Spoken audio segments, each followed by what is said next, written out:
Fala moçada, mais uma videoaula de Biologia a Mais. Essa é a continuação Sangue parte 2.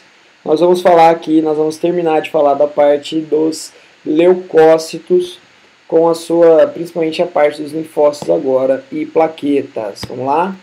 Bom, continuando aqui com os leucócitos, nós já falamos na videoaula anterior sobre neutrófilo, eosinófilo, basófilo e monócito. Nós continuaremos aqui a partir dos linfócitos. Linfócitos são células também muito importantes que vão estar em torno de 20 a 30% dos glóbulos brancos. Lembrando que os neutrófilos vão estar até de 40 a 70%. Então, quando você faz um apanhado geral dos seus glóbulos brancos, você vai encontrar em grande quantidade neutrófilos e linfócitos, certo?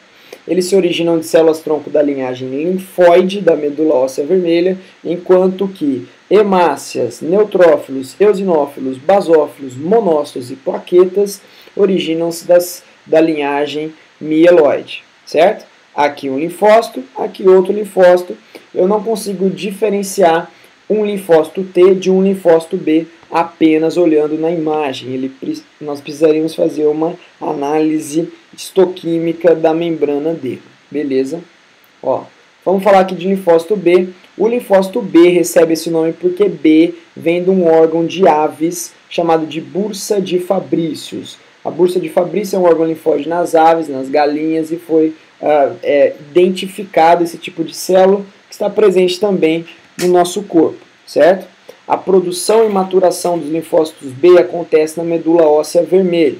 E a função básica do linfócito B é produzir anticorpos, que nós conhecemos também como imunoglobulinas, também chamado de IG, imunoglobulinas, que tem a função de combater os invasores. Outra função dos linfócitos B é dar origem aos plasmócitos. Plasmócitos são células imunológicas, células linfáticas, células imunes que vão atuar nos tecidos, certo? Originam os plasmócitos, que têm por função produzir anticorpos nos tecidos, enquanto que os linfócitos B produzem anticorpos no sangue e também originam células de memória que vão guardar os antígenos de um invasor, ok? Aqui no esqueminha mostrando um ganso, né? Não sei se é um ganso esse desenho aqui, tá meio estranho, enfim, uma galinha, um ganso, o que você quiser, né? Aqui nós temos a bursa de Fabrício, que fica bem próxima à cloaca, de onde foi isolado o linfócito B. Aqui o linfócito bonitinho, e aqui nós temos as hemácias, beleza? Passando para a próxima, linfócitos T, como eu disse na videoaula da parte 1 de sangue, o T vem de timo, certo? T de timo, não que a produção dos linfócitos T ocorra no timo, ela ocorre na medula óssea vermelha, mas eles necessitam passar pelo timo para que eles possam sofrer maturação. Então, linfócito T, T de timo. Nós já vimos na aula passada onde que se encontra o timo, né, acima do coração. Nós temos também uma classificação de algumas proteínas de membrana dos linfócitos, de modo geral, que é chamado de CD. CD em inglês significa Cluster of Differentiation, não sei se eu pronunciei corretamente, mas que vale a atenção. Que são chamados grupos de diferenciação. Então eu posso batizar os linfócitos T, por exemplo, né, de CD, CD4, CD8, ok? Ou T4, T8, que são tipos diferentes de linfócitos.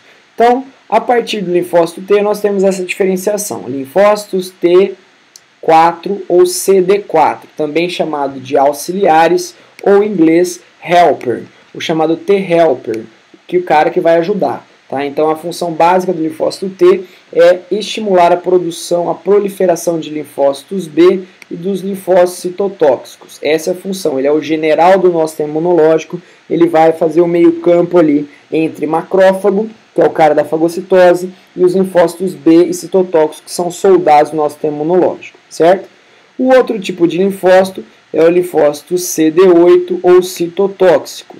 O linfócito CD8 ou citotóxico eu também posso chamar de matador, porque a função dele é atacar células defeituosas, atacar células que estão contaminadas por vírus ou células cancerígenas, certo? E para isso utiliza uma proteína chamada de perforina que vai furar a membrana da célula afetada, induzindo a apoptose. A apoptose, só relembrando, que é a morte celular programada. Diferença de apoptose para necrose é que a necrose, quando a célula morre, ela avisa todo mundo que ela morreu.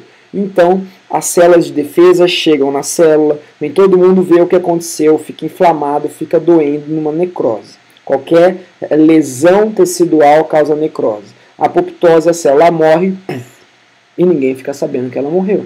Então, todos os dias você tem apoptose celular, mas você não sabe que está acontecendo isso, certo? Os linfócitos T supressores são menos comuns. Eles também atuam logo após uma infecção, porque eles passam a diminuir a atividade dos linfócitos em resposta aos antígenos do próprio corpo, certo? Então, nesse caso, quando nós temos antígenos, ao invés das nossas células atacar o nosso próprio corpo, o linfócito T supressor impede esse ataque. Se acontecer algum problema com ele, linfócito T supressor, nós podemos ter um ataque contra o nosso próprio corpo, desencadeando, por exemplo, uma doença autoimune como diabetes, beleza, do tipo 1, certo? Passando aqui, é muito legal esse esquema aqui, gente, ó, presta atenção. Você tem o linfócito, cadê? Aqui, ó, a bactéria, o macrófago, que é o grande comedor, certo? O linfócito T. O macrófago, ele vai comer a bactéria, ele vai destruir a bactéria e selecionar os fragmentos chamados de antígenos. O macrófago vai expor os antígenos na sua superfície, olha que bonitinho, ele vai comer e ele vai avisar quem ele comeu. Não adianta o macrófago comer e não contar para ninguém, porque o linfócito T precisa ficar sabendo quem está no seu corpo, certo? Então, nesse caso, o macrófago apresenta antígenos para o linfócito T4, CD4. A partir daí, o CD4 já sabe quem está no seu organismo e passa a contar para os linfócitos B e linfócitos T8, utilizando um sinal químico chamado de interleucinas. Beleza? Olha que legal também essa imagem da invasão. Ó, nós temos uma célula normal. Essa célula foi infectada por um vírus ou por vários vírus. Quando o vírus penetra nas nossas células, ele deixa na superfície da célula uma parte da sua estrutura, tá? Como se ele chegasse e pendurasse ali o seu chapeuzinho, mostrando que ele está ocupando aquela célula. O que acontece? Quando o linfócito T8 citotóxico se aproxima da nossa célula infectada, ele reconhece essa proteína viral e aí ele acaba matando essa célula que está infectada, certo? Então aqui, ó, nós podemos traduzir aqui, certo? Ó, células infectadas são mortas pelos linfócitos T citotóxicos por ativação das nucleases que clivam, que cortam o DNA hospedeiro e o DNA viral, ou seja, ativação os linfócitos T8, linfócitos citotóxicos, ativam enzimas que degradam tanto o DNA viral quanto o DNA da célula, e isso induz a apoptose celular. Pelo menos o vírus não está livre para infectar novas células. Nós sacrificamos algumas células para evitar a morte da maioria, certo? Ainda existe um tipo de linfócito que ele não tem o cluster, né, o CD no seu nome. Ele também é chamado de linfócito natural killer ou matador. O nome é bem sugestivo, né, o matador. Ele não possui CD, portanto, ele não responde às mensagens do T4. É como se ele fosse um matador independente. Ele trabalha sozinho.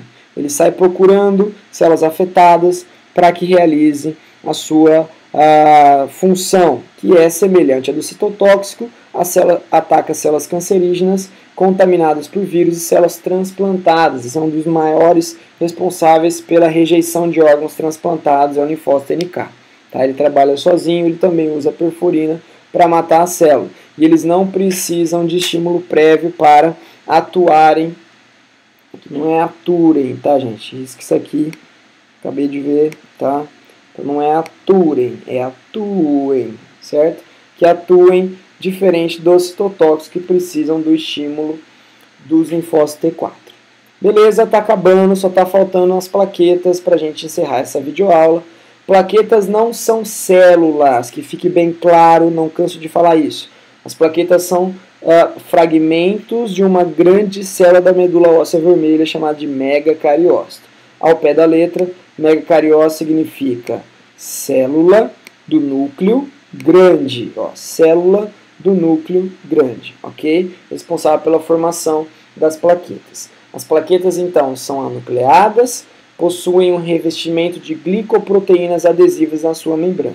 Essas glicoproteínas adesivas vão ser importantes no processo de coagulação sanguínea.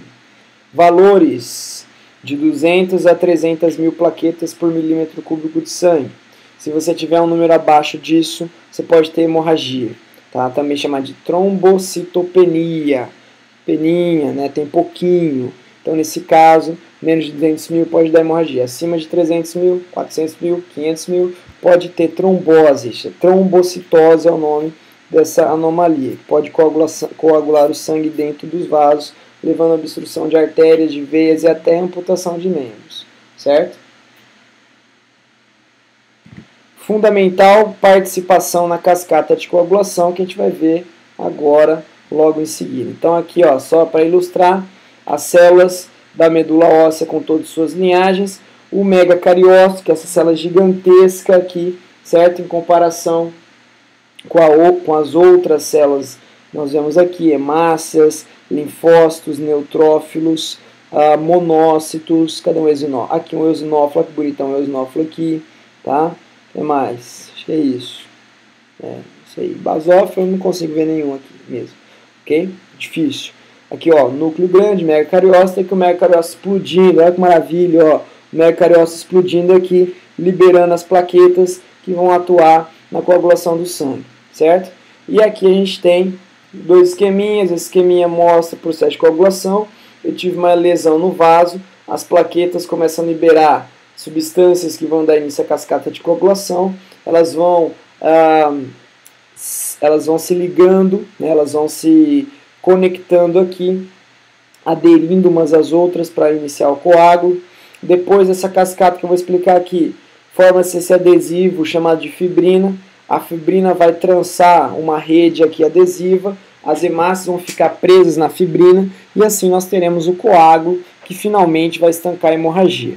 Por baixo desse coágulo vai existir a recuperação do endotélio, né, da célula do vaso sanguíneo, e aí, depois disso, recuperado, o macrófago vem, come, degrada esse coágulo e volta tudo ao normal, certo? Aqui a cascata de coagulação, cascata porque são vários eventos que vão sucedendo.